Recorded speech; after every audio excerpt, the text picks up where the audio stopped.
So the thinking here is that lo-fi hip-hop has this kind of degraded, out-of-tune cassette quality feeling to it, which in theory works well, in theory, with microtonal music. Now, one of the reasons why I think that Christmas Time Is Here works really well with this lo-fi thing is because it uses a fairly traditional jazz harmonic vocabulary of things like sevenths and extensions and all those good stuff. All that good stuff. Apparently I don't have a traditional English vocabulary, so microtonal grammar. So the strategy here is you can take that jazz vocabulary and play it on two 12-tone equal tempered keyboards tuned a quarter tone apart. So it's like you're playing in between the cracks whenever you're switching between the two keyboards, creating this kind of, I don't know, it's a really weird and slippery and alien sounding harmony, but at the same time it doesn't really sound particularly jarring, at least to me anyway.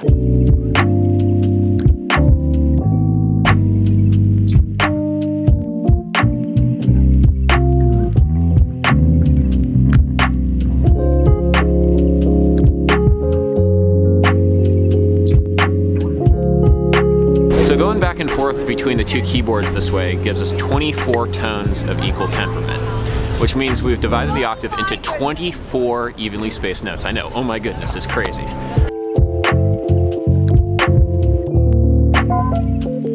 But we don't actually have to stop there. We could actually divide the octave into any number of notes. We could, for example, divide it into groups of 19.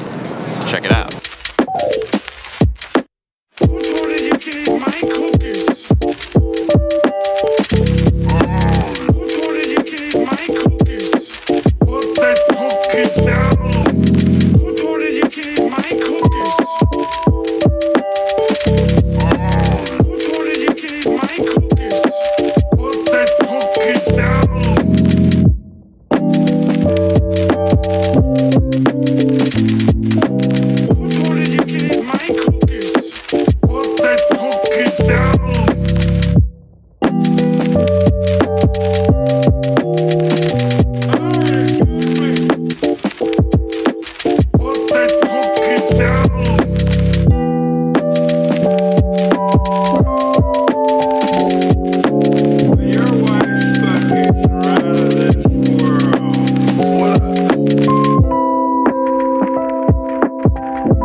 Pretty strange, right?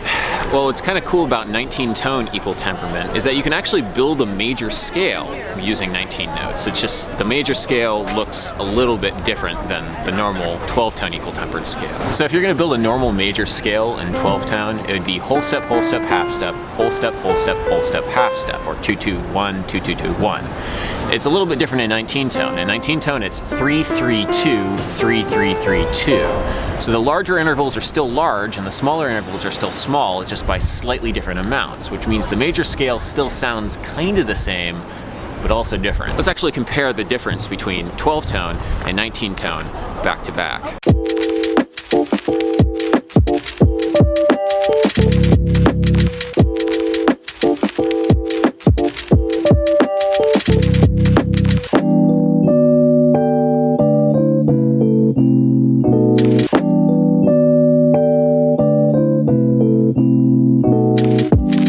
Scale is so different, all the chords are also going to be different. The way that I like to think about the chords in 19-tone are, well, all the flats are flatter and all the sharps are sharper.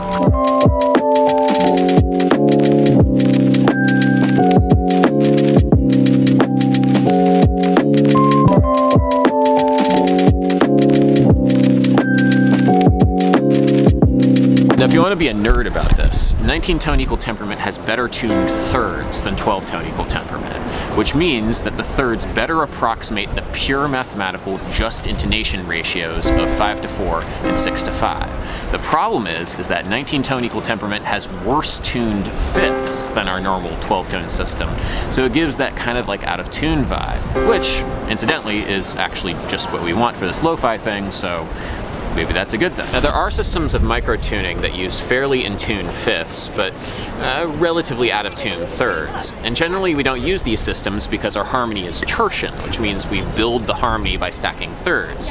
It's not the greatest idea to build harmony by stacking out of tune thirds, so for the most part, we don't use these systems. There are ways around that though. For example, 17-tone equal temperament. Check this out.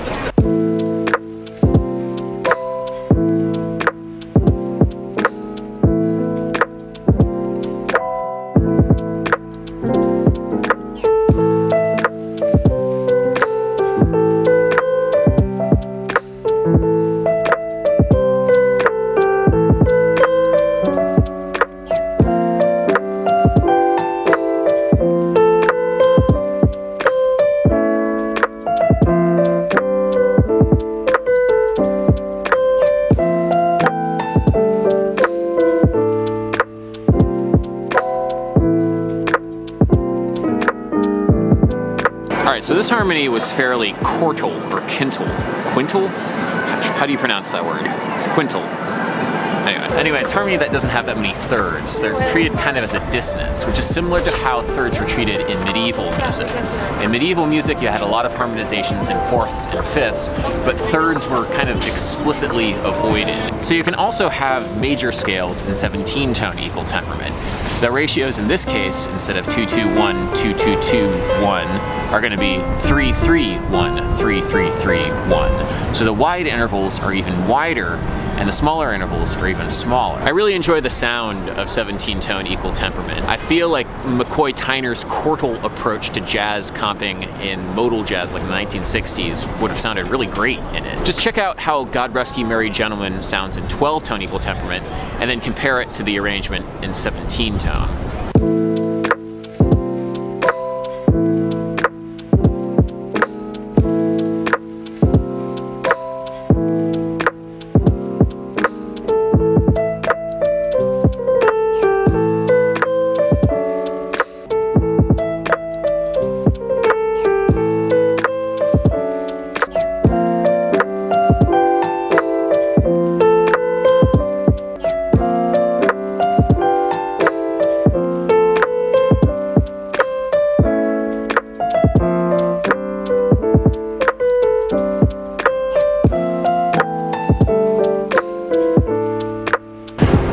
New York hot dog.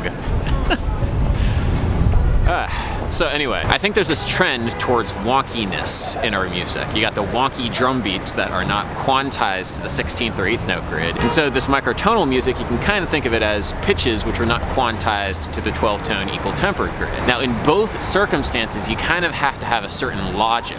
You kind of have to approach it in a way that doesn't feel totally random. Now I won't lie, it took me a very long time to produce and perform those 3 arrangements of Christmas songs, because I was kind of having to start from scratch.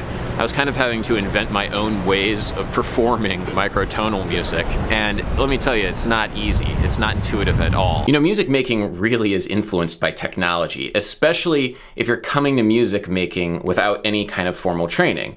You're just going to use the tools on hand and do what sounds good to you, and if the tools on hand look like this, you're going to create music that uses 12 notes. So I think what would be really awesome now are more tools to make it more intuitive to create these sorts of microtonal chords and harmonies and melodies in a way that feels more natural and not like you're trying to reverse engineer music from the inside out. A lot of people enjoy that challenge, and I certainly do, but it doesn't feel nearly as fluid and intuitive as relying on the tools that I normally do to make 12-tone equal tempered music.